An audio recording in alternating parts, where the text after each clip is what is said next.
안녕하십니까. 태백산직입니다. 하버드대 행복학 명강의 느리게 더 느리게입니다. 부정적 감정이 없어야 행복한 것은 아니다.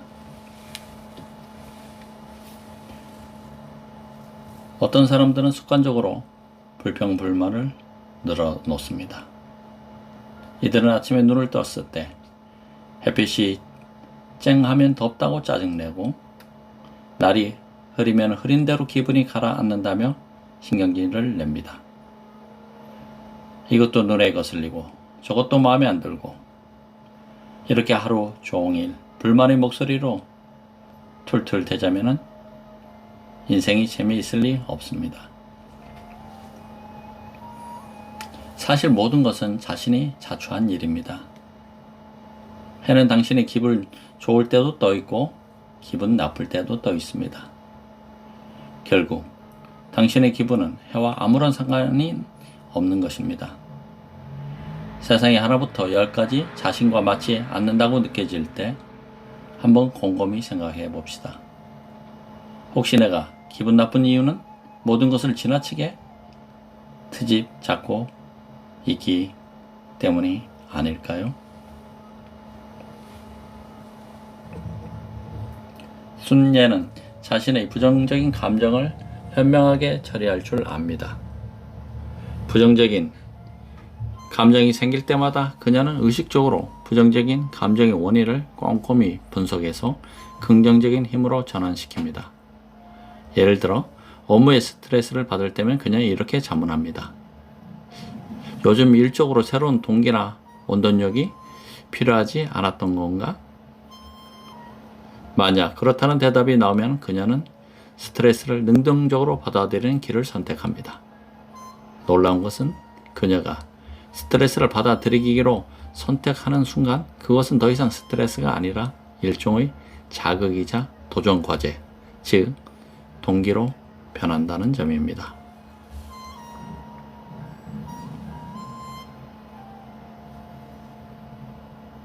철학자 베이컨은 이렇게 말했습니다. 자연을 지배하고 싶다면 먼저 자연에 순종하라. 물론 부정적인 감정을 인정하고 받아들이는 것이 감정 자체를 변화시키지는 않습니다. 그러나 부정적 감정과 싸우지 않고 자연스럽게 받아들임으로써 그것을 조금씩 옅어지게 할 수 있습니다. 부정적 감정을 자연스레 받아들일 줄 아는 사람은 늘 향상심을 잃지 않습니다.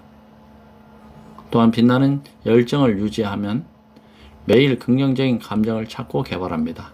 그러나 부정적인 감정을 거부하며 싸우는 사람은 오히려 그 감정에 더욱 깊이 매몰되면서 갈수록 예민해지며 결국 막다른 길에 몰립니다.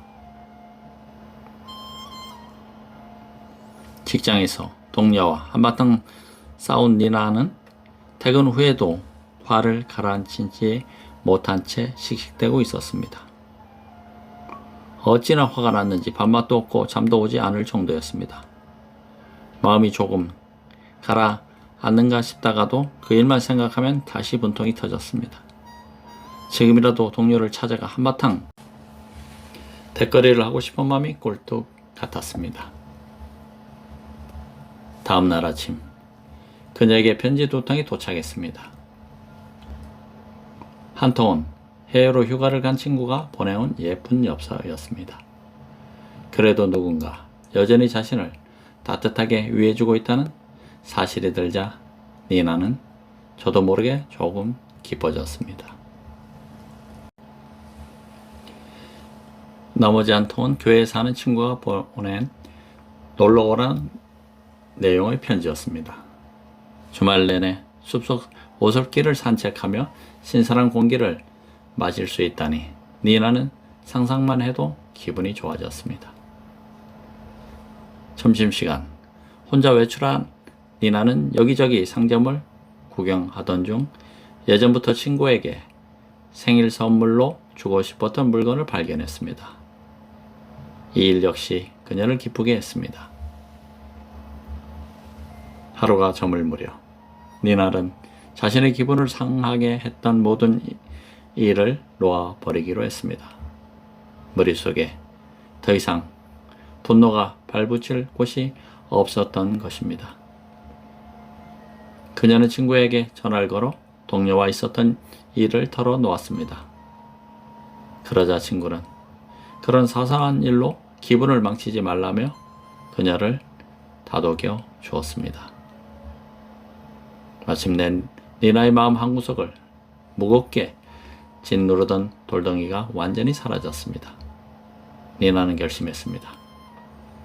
앞으로 자신을 불쾌하게 하는 일이 아닌 기쁨과 감사를 느끼게 하는 일에 집중하기로. 이렇게 마음을 먹자 무거운 짐에서 해방된 듯 그녀는 홀가분해졌습니다.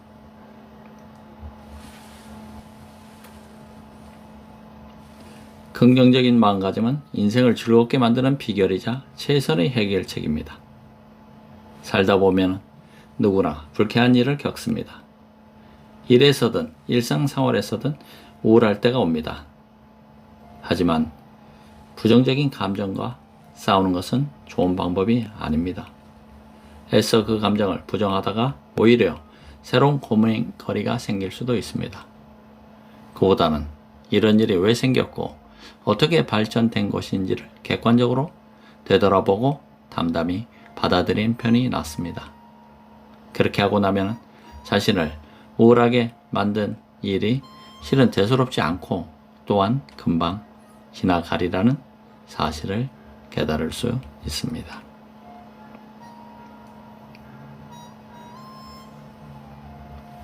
어느 절에 새로운 승려가 들어왔습니다.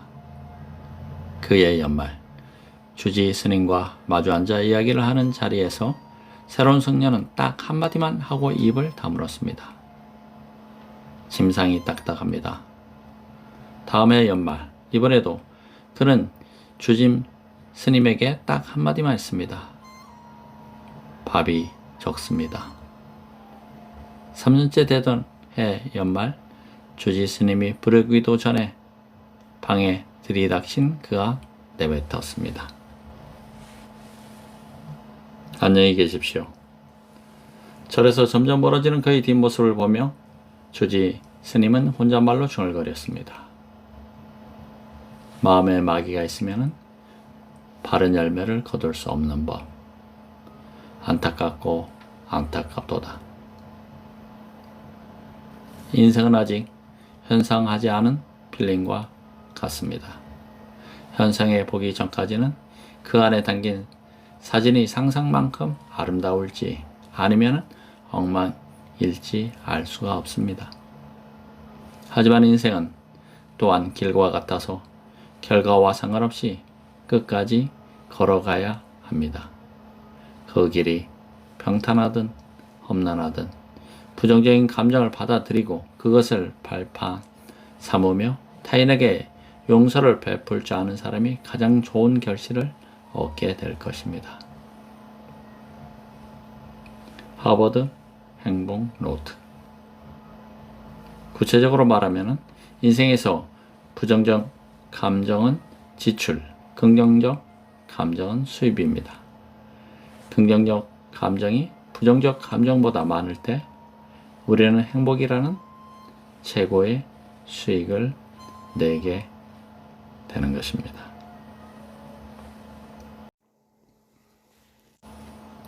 부정적 감정의 뇌가 되지 말라. 희노애락은 누구나 갖는 자연스러운 감정입니다. 사람은 무의식적으로 감정에 따라 행동하게 마련입니다. 그러나 때와 장소에 맞지 않게 자신의 감정을 표출하거나 감정의 뇌가 되는 것은 엄청난 손실을 초래하기에 반드시 주의해야 합니다. 예를 들어 봅시다. 어떤 사람이 회사에서 상사에게 비난을 들은 후 집으로 돌아가 자녀에게 화풀이를 했습니다. 괜히 야단을 맞은 아이는 화가 나서 집에 기르는 고양이를 힘껏 걷어찼습니다. 깜짝 놀란 고양이는 집 밖으로 도망쳤고 마침 달려오던 차 앞으로 뛰어들었습니다.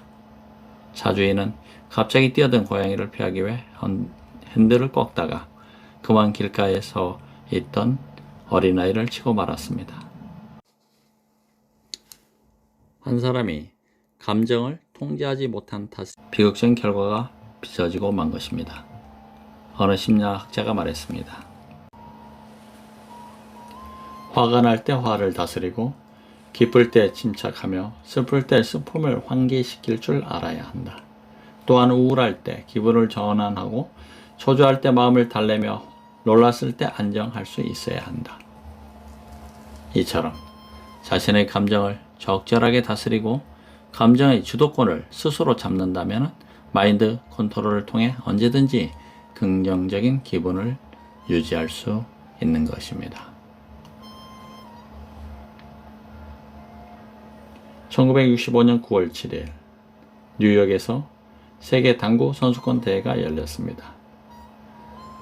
당구의 기재 루이스 폭스는 승리의 예감에 도취했습니다. 상대 선수를 큰 점수 차로 앞서고 있고 앞으로 몇 점만 더 따면 확실히 금메달을 거머쥘 수 있었기 때문입니다. 그러나 바로 그 순간 예상치 못한 일이 발생했습니다. 파리 한 마리가 당구대 위로 날아든 것입니다.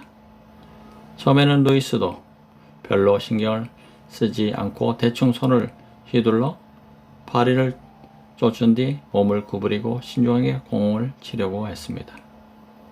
그런데 그놈의 파리가 하필이면 그가 치려는 당구공 위에 앉았습니다. 루이스가 또다시 큐를 멈추고 파리를 쫓아 관중석에서 웃음이 터져나왔습니다. 마치 자신을 비웃는 것 같아서 기분이 상했지만 루이스는 애써 마음을 가다듬고 다시 당구대 위로 몸을 숙였습니다. 하지만 파리는 일부러 그를 괴롭히기로 작정한 것처럼 끊임없이 당구대 위를 맴돌며 그를 방해했습니다. 관중석의 웃음소리는 점차 커져갔습니다.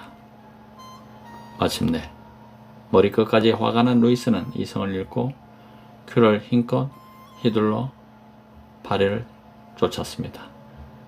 그러다 그만 부주의로 공을 건드렸고 심판이 이를 규칙 위반으로 판단하는 바람에 공격권을 빼앗기고 말았습니다.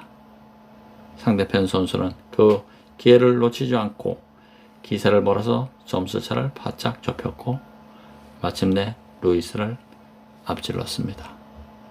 루이스는 결국 자신의 감정을 다스리지 못한 탓에 금메달을 놓치고 말았던 것입니다.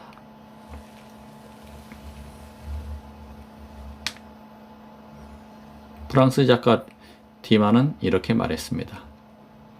기쁨과 괴로움, 성공과 실패는 한순간 생각의 차이로 결정된다. 때때로 우리는 성공하고 싶다는 욕심에 사로잡혀 명예와 이익을 쫓는 데 급급한 나머지 마음의 평안을 잊고 불안함에 시달린다. 하지만 부정적인 감정이 우리 머리를 지배하고 있는데 어떻게 발전적이고 바른 방향을 찾을 수 있겠는가? 자신의 감정의 노예가 되거나 감정에 휩쓸려 행동하지 말고 반대로 감정을 통제할 수 있어야 합니다. 상황이 아무리 나빠도 자신을 둘러싼 환경을 지배하려고 노력함으로써 스스로를 암흑에서 구해야 하는 것입니다. 이 세상에 오욕, 실정과 희노애락을 느끼지 않는 사람은 없습니다. 다시 말해 부정적인 감정에서 완전히 자유로울 수 있는 사람은 없다는 뜻입니다. 분노, 질투, 걱정, 절망, 자책, 원망 등 부정적인 감정이 일어날 때 최대한 차분하게 이러한 감정이 생긴 원인을 생각해 봅시다. 절대 다른 사람의 탓을 해서는 안 됩니다. 남 탓을 하지 않고 자신을 객관적으로 볼 줄 알아야 자기 감정의 주인이 될 수 있으며 감정을 지배할 힘을 얻을 수 있습니다. 다른 사람 때문에 화를 내는 것은 그 사람이 잘못한 일로 오히려 자기 자신을 벌하는 꼴이 되는 것입니다.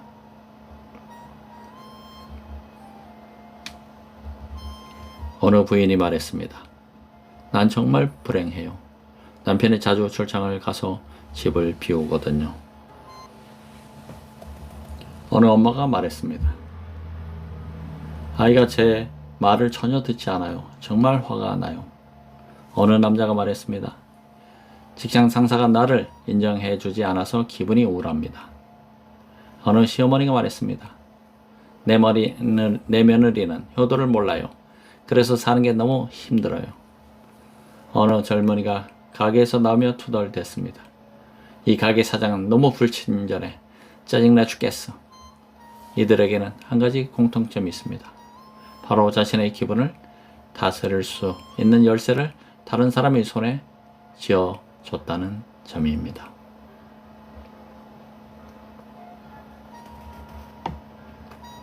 우리는 자신도 모르는 사이에 행복의 열쇠를 다른 사람의 손에 맡긴 채 살아갑니다. 그러나 성숙한 사람은 그 열쇠를 절대 남에게 넘기지 않습니다. 행복은 다른 사람이 아닌 바로 자신의 내면에서 시작된다는 사실을 잘 알기 때문입니다. 그래서 이들은 남이 자신을 행복하게 해주기를 기대하지 않고 스스로 행복해짐으로써 주변까지도 행복하게 만듭니다. 행복의 열쇠를 다른 사람에게 맡기고 그가 자신을 행복하게 해주기를 바라는 것은 아무런 의지도 없는 꼭두각시로 사는 것이나 다름없습니다. 내가 행복하지 않으면 손해보는 사람은 나 하나뿐입니다. 나를 힘들게 하거나 괴롭게 한 사람에게는 나의 불행이 아무런 영향도 주지 못합니다. 가끔 화를 내거나 불쾌한 감정을 고스란히 드러내도 괜찮다. 오히려 아무런 감정도 보이지 않는 사람이 더 위험하다. 하지만 현명한 사람이라면 자신의 감정을 조절하고 감정의 노예가 되지 않게 스스로를 절할 줄 알아야 합니다. 당신의 행복의 열쇠는 어디 있습니까? 아직도 다른 사람의 손에 있습니까? 속히 그 열쇠를 찾아와 당신 손으로 꼭 움켜 잡으시기 바랍니다. 하버드 행복 노트. 하버드 대학교에는 이런 말이 전해 내려옵니다. 미소는 돈 한 푼 들이지 않고도 사람을 행복하게 만든다. 행복한 사람은 희망이 가득하고 희망이 가득한 사람은 진실하다. 그리고 진실한 사람은 아름답다. 부정적인 감정으로부터 자신의 영혼을 보호하고 적극적으로 행복을 추구하라. 그러면 자신도 모르는 사이에 더욱 아름다운 사람이 될 것이라는 것입니다.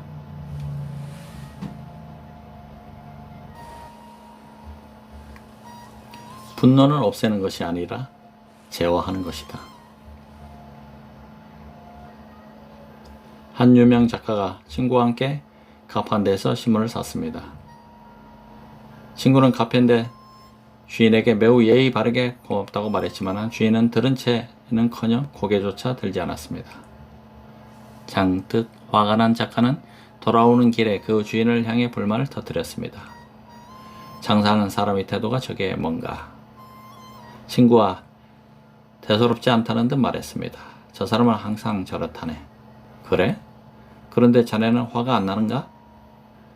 그는 이상하다는 듯 묻자 친구가 웃으며 대답했습니다. 화나지. 하지만 저 사람의 태도가 내 기분을 좌지우지하게 내버려 둘 필요는 없지 않은가? 살다 보면 화날 일이 정말 많습니다. 부부싸움을 할 수도 있고 직장에서 상사 또는 동료와 분쟁이 생길 수도 있습니다. 자식이 말을 안 듣고 반항해도 화가 나고 심지어 퇴근길에 차가 지나치게 막힐 때도 분노가 침밉니다. 분노는 독약과 같아서 한번 작용하기 시작하면 이성을 마비시켜 사람을 날뛰게 만듭니다. 분노를 한바탕 폭발시키면 기분이 나아질까요? 그게 또 반드시 속이 후련해지는 것도 아닙니다. 결국 나도 남도 피해자가 될 뿐입니다.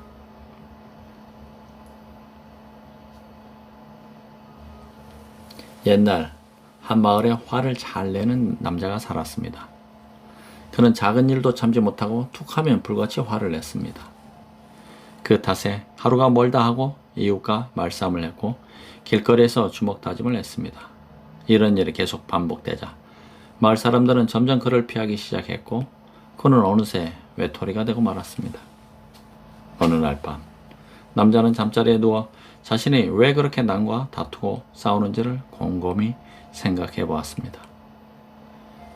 동력이 부옇게 밝아올 때까지 생각을 거듭한 후 그는 결국 모든 것이 다른 사람이 자신의 기분을 상하게 한 탓이라는 결론을 내렸습니다. 다음 날 남자는 짐을 싸서 아무도 없는 깊은 산속으로 들어갔습니다. 사람들과 만나지 않고 홀로 생활한다면 다시는 화가 날 일도 없으리라고 생각한 것입니다. 며칠 후 남자는 산 아래 작은 계곡으로 물을 길러 갔습니다. 그런데 물통 한가득 물을 길러 오다가 넘어지는 바람에 물을 다 쏟아버렸습니다. 남자는 어쩔 수 없이 다시 계곡으로 가 물을 길었습니다. 하지만 돌아오는 길에 또다시 돌부리에 걸려 물을 다 쏟았습니다. 세 번째는 조심하고 또 조심하며 걸어왔지만 결과는 마찬가지였습니다. 결국 남자는 화를 참지 못하고 고래고래 소리에 지르며 물통을 바위에 던져 박살냈습니다. 분노를 통제하지 못하는 사람은 자신의 감정을 좀처럼 주체하지 못합니다. 이들은 불꽃에 포위된 휘발유와 같아서 언제 분노의 화염에 휩쓸릴지 알 수가 없습니다. 몇몇 사람이 방 안에서 어떤 사람의 행실에 대해 이야기하고 있었습니다. 그중 어떤 이가 이렇게 말했습니다. 그 사람은 다른 것은 다 좋은데 딱 한 가지 고쳐야 해. 하나는 툭하며 화를 내는 것이고 다른 하나는 경솔하게 행동하는 거야. 그런데 마침 당사자가 방 앞을 지나가다가 그 말을 듣고 말았습니다. 머리끝까지 화가 난 그는 대뜸 방문을 박차고 들어가 그 말을 한 사람에게 삿대질하며 소리쳤습니다. 내가 언제 툭하며 화를 내고 경솔하게 행동했다고 그래? 방 안에 있던 사람들은 깜짝 놀라 얼굴로 서로를 바라보았습니다. 잠시 후 모두가 한 목소리로 외쳤습니다. 지금 그러고 있잖아. 아예 화를 내지 않고 살기는 불가능합니다. 하지만 어느 정도 통제할 수는 있습니다. 또 통제해야만 합니다. 분노의 감정을 통제하지 못하면 미쳐 날뛰는 사자처럼 주변 사람을 다치게 할 수 있기 때문입니다.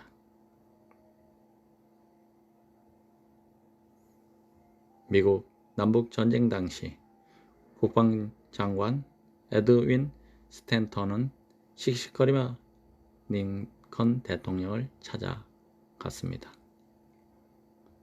어느 장군이 저에게 모욕적인 언사를 했습니다. 글쎄 제가 몇몇 사람을 편애해야 한다며 비난하는 게 아닙니까? 그러자 링컨은 스탠턴에게 그 장군을 힐라라는 편지를 써보라고 권했습니다. 이에 스탠턴은 편지지 한가득 신라라고 비판적인 글을 써서 링컨에게 보여주었습니다. 링컨은 고개를 끄덕이며 아주 잘 썼다고 칭찬했습니다. 하지만 막상 스탠턴이 문제의 편지를 장군에게 보내려고 하자 그를 말리고 나섰습니다. 괜한 분쟁을 일으킬 필요는 없어. 그 편지는 벽난로에 던져 태우도록 하시오. 스탠턴은 도저히 이해할 수 없다는 듯 되물었습니다. 대체 그 이유가 무엇입니까? 링컨은 차분한 어조로 대답했습니다. 화가 났을 때 그 감정을 가슴에 쌓아두는 것은 분명 해롭소. 그렇다고 분노의 노예가 되어 다른 사람에게 분필을 해서는 안 돼요. 그렇게 할 경우 더 큰 문제를 발생하고 더 많은 사람이 다치게 된다고. 그러면 어찌 해야 합니까? 내가 편지를 쓰라고 한 것이 그 때문이요. 편지를 쓰면서 분노를 발산한 뒤 그 편지를 태우면 자연스럽게 감정을 정리하게 할 수 있지 않겠습니까? 분노는 양날의 검이다. 잘 다루면 새로운 원동력이 될 수 있지만 잘못 다루면 이성과 지혜를 앗아가는 광풍이 될 수도 있습니다. 만약 스스로 절제하지 못하고 분노에 휩쓸리면 다른 누구도 아닌 자기 자신이 가장 큰 손해를 보게 됩니다. 당나라 때 유명한 선생들의 이야기입니다.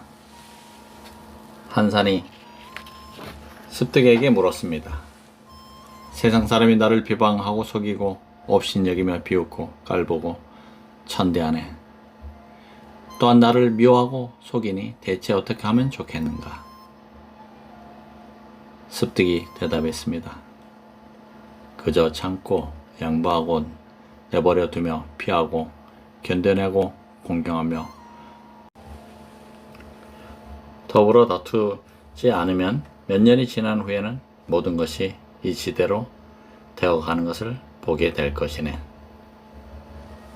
모든 모욕, 비웃음, 실패는 언젠가 반드시 연기처럼 사라질 것입니다.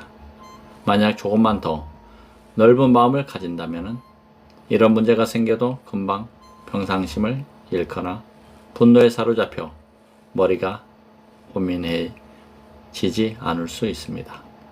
그렇게 자기 자신을 다잡고 있노라면 어느 순간 고통 또한 지나갔음을 깨닫게 됩니다.